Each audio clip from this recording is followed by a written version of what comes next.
I still remember the exact moment my world cracked open. It was a Tuesday in February, snow tapping against the kitchen window like tiny fingernails begging to be let in.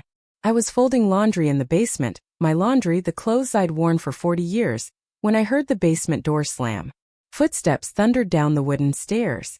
Before I could turn around, a black trash bag flew past my head and landed with a wet thud on the concrete floor. My blouses, my cardigans, the soft blue dress I wore to Emily's high school graduation. Everything spilled out like garbage. Emily stood at the bottom of the stairs, arms crossed, cheeks red from cold or rage, I couldn't tell. "You don't belong here anymore, Mom," she said. Her voice was flat, practiced, like she'd rehearsed it in the mirror. "Jake and I need space. Real space. You've had 30 years in this house. It's our turn."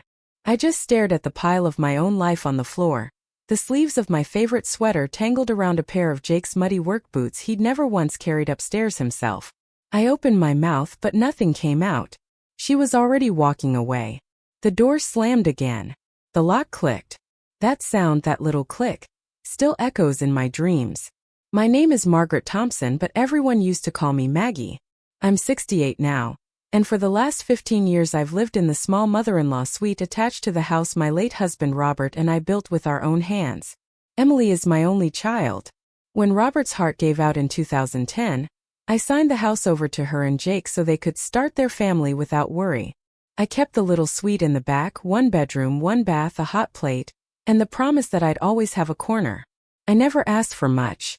I woke up every morning at 5:30, started the coffee, folded whatever mountain of laundry they left in the dryer, scrubbed the pots they soaked overnight, watered the roses I planted the year Emily was born. The smell of Sunday gravy used to drift through the whole house. They'd come running like kids again. I'd set an extra plate without being asked. I paid the water bill when they forgot, bought groceries when the fridge looked empty, slipped $500 checks into Emily's purse when she sighed about daycare costs. I told myself it was love. Love keeps quiet. Love gives. Love stays. But love also listens, and one day love finally heard the truth. It started small. Jake stopped saying thank you. Emily started rolling her eyes when I asked if they wanted meatloaf. Then came the comments, loud enough for me to hear through the thin wall. "She's always in our stuff. God, it smells like old lady in here. Can't she just stay in her room?" I began eating dinner alone, sitting at the little fold-out table in my suite, listening to them laugh in the dining room I used to set with the good china. Some nights I'd heat a can of soup and pretend the silence didn't sting. Last Christmas I gave them the final gift.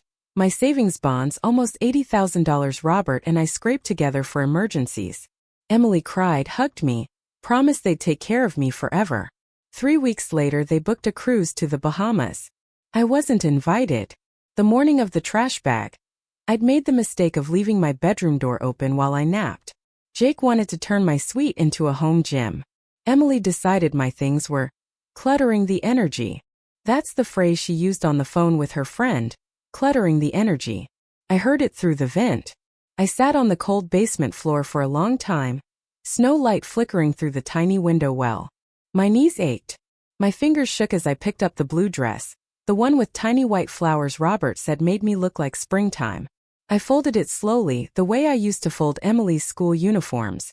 Then I folded every single piece, one by one, and carried them upstairs in my arms like a baby. That night I didn't sleep. I sat at my little table with a cup of chamomile gone cold and opened the manila folder I'd kept hidden in the linen closet for years. Deeds, bonds, insurance papers, my will. Everything still in my name because Robert had been old school. Never put anything important, only in the kids' names, Maggie. I used to think he was paranoid. Turns out he just knew people. At 3:17 a.m., while the house was quiet, I called my lawyer, Susan, the one who'd handled Robert's estate. I told her what I needed. She didn't ask questions, she just said, "Come by in the morning, Maggie. We'll fix this." 2 days later the locks on my suite were changed, new deadbolts, my key only. I transferred the savings bonds back into an account with my name alone. I removed Emily and Jake as beneficiaries on everything that mattered. I canceled the autopay I'd set up for their water, electric, and internet, bills I'd quietly covered for 8 years.